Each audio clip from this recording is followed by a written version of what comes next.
It was way more than 20 years ago today that we were graced with Sgt. Pepper's teaching his band to play. Sgt. Pepper's Lonely Hearts Club Band is the album on the table. Yes, it is. Well, what can I say about this one? I can say a lot. This might be a long one. So we've reached the point where the Beatles have stopped touring. They have decided that they are going to purely make music. They are not going to play live shows anymore. And this is the result of that sort of self-imposed exile, I suppose I could say. I think that it shows a lot in the overall packaging and the history of the making of this particular album. Already, you see the album art. We have costumes. Yeah, costumes. Not just like, oh, that's a little bit of stage wear. No, these are costumes. No, that's like full-on costumes. You know, this was, intended to be a very large concept record of a band within a band. Was it supposed to be a video at all, or? I don't think it was ever intended to be a film. I know that they, as far as I can tell, there was the intention of it being much more of a concept record than it actually turns out to be. Got it. Just because this is kind of where you start to see the creative budding of heads within the band. Some of the members, and I don't really want to make any claims as to who. I have my suspicions. Some people say that most of the idea was Paul's to make it a concept record. Some of the other members of the band were not quite on board with that. But this definitely does have a lot of Paul's stamp on it. He sings quite a few of the tracks on this particular album. And lots of them are just absolutely wonderful. He sings the opening track of Sgt. Pepper's Lonely Hearts Club Band. He sings Getting Better, Fixing a Hole, She's Leaving Home. That's, quite a lot. When I'm 64, Lovely Rita, and sings Half of Day in a Life.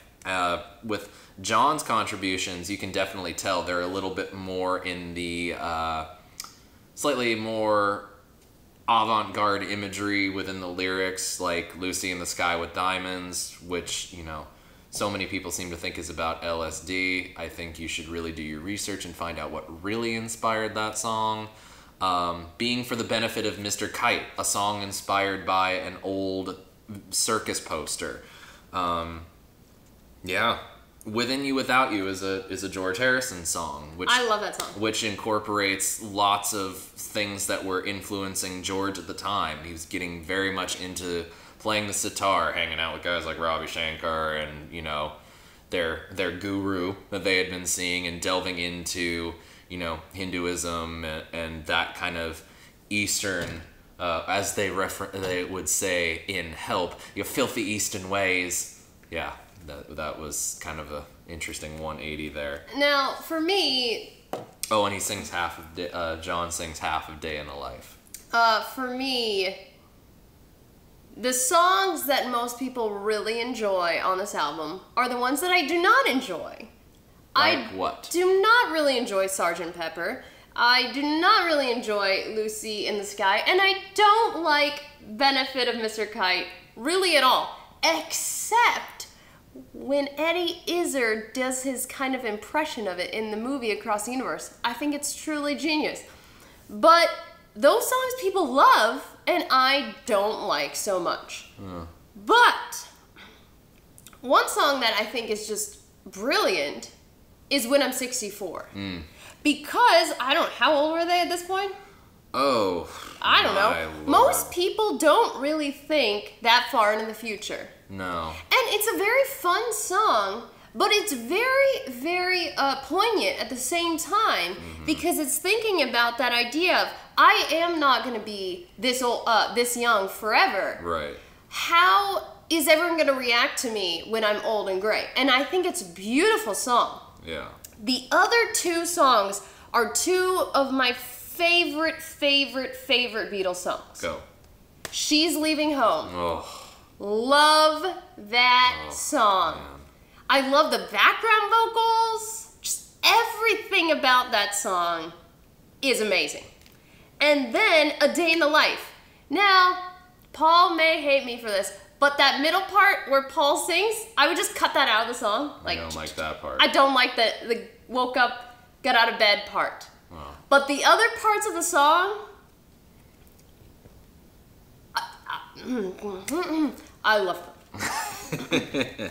Yeah, this obviously this album has inspired a lot of different covers, and I think this is the original version of the song with a little help from my friends, which of course inspired an amazing cover by Joe Cocker. I think a lot that would definitely be an argument for a cover being maybe better than the original, but I think Ringo singing is just, it's always very charming and it's always very endearing and it's always enjoyable. I definitely feel a lot when I hear Ringo's version, but that Joe Cocker version is just something, it's just something special. But one of my favorite covers is actually a cover of She's Leaving Home, and it's actually done by one of my favorite guitar players, Andy Timmons, and it's completely instrumental, and it's most of it solo guitar, solo electric guitar, and I just feel like it's a perfect song for like very emotive and dynamic playing. And when you listen to that, I mean, he actually covered with a trio band, so him, bass, and drums, the entire album instrumentally. So it's interesting to listen to some songs arranged in that way, but She's Leaving Home, like that's a benchmark right there. And I love, you know, Day in the Life too, but I like that center section. But I love the crescendo section. yeah, that is great. cool. But I just don't feel like the other part fits. I just love the fact that figuring out how to play Day in the Life to incorporate into what we're doing, because we do a cover of it.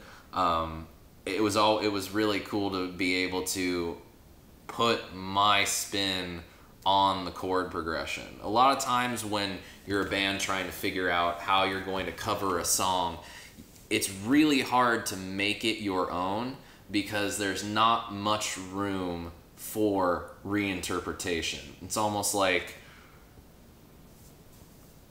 nobody's ever going to be able to cover Smells Like Teen Spirit in their own style. Excuse me. It's just not going to happen. You're going to play it that way, and it's always going to sound like you're covering a Nirvana song. But I feel like what I've been able to do with A Day in the Life is it's such a great composition in and of itself that you could put a different spin on it. You're still going to get the spirit of the song, but you are able to, I guess that's the way it works with timeless music. Yes. Anybody can go back to that composition at its bare bones, you know, written out on a piece of paper, and be able to interpret it in a way that is unique to that person or that artist. And I really like that I'm able to do that with A Day in the Life. Voice chords the way that I would like to voice them. Play chord voicings the way that I think is most appealing. So stylistically, for me, A Day in the Life is a great song because I feel like with those chord changes, I can make it seem like I wrote the song, or at the very least that I had a hand in writing the song. So that's one thing that I can say about A Day in the Life. A Day in the Life. Truly timeless song. Yeah. And really this whole album, I mean, for me, front to back, I can listen to this album and not want to skip over any songs. Personally, for me, I find. I just feel like it's incredibly well put together. This was actually one of the first Beatles albums that I actually heard. My dad, of course, you know, being the Beatles fan of the family and then passing that along to myself and my siblings, this was one of the CDs that I knew he had, and, you know, I I kind of took it from him, and I would listen to it all the time. So this is a very like ingrained part of my Beatles upbringing, so to speak. But one last point is the interesting differences between the mono version of the album and the stereo version of the album. And now I know like mono and stereo are already different, but what I've noticed in listening to the mono version, and yes, both of these are CDs, is that the mono version, it almost seems like they had to use different takes from the recording sessions because those takes sounded better mixed in mono. I don't know, there's certain points of songs where it feels like there's a different inflection from a different instrument, there's a different way that the vocal melody is sung, maybe with a little bit more of a different rhythm, maybe some notes are held out longer than others. It's just a very interesting difference to be able to hear something like this in mono, especially because all these guys had to work with back then was 1, 2, 3, 4 tracks. 4 tracks. They maxed that recording console like crazy. Routing things and sub-mixing things. I defy anybody, including myself, and I have tried, to do more with 4 tracks than, it's just, it shows the experimentation and the growth and the genius of their partnership with George Martin. Everybody says that Brian Epstein was the 5th Beatle. To me, George Martin was the 5th Beatle. Brian Epstein was their he was their manager, so he was their minder and their mother.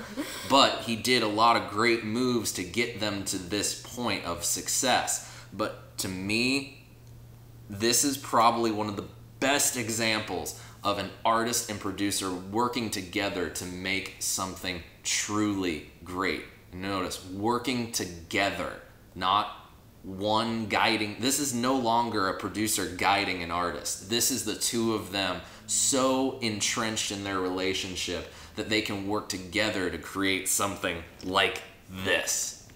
So usually when people ask me what Beatles albums would you recommend, this is usually the one of the 3 that I recommend. Oftentimes this is the first one that I say. So personally, this ranks really high on my favorite Beatles albums of all of them. So I would probably say it's within the top. It is definitely within the top 3. Can't say it's 1, 2, or 3, but it's definitely in maybe that top maybe we 3. should order all of ours after this is done, and then just make a little. Yeah, maybe. You never know. Compare and contrast our lists, because I know they'll be very different. Yes, I suppose so. Well, anyway, there you have it, everybody. Sgt. Pepper. Lonely Hearts Club Band.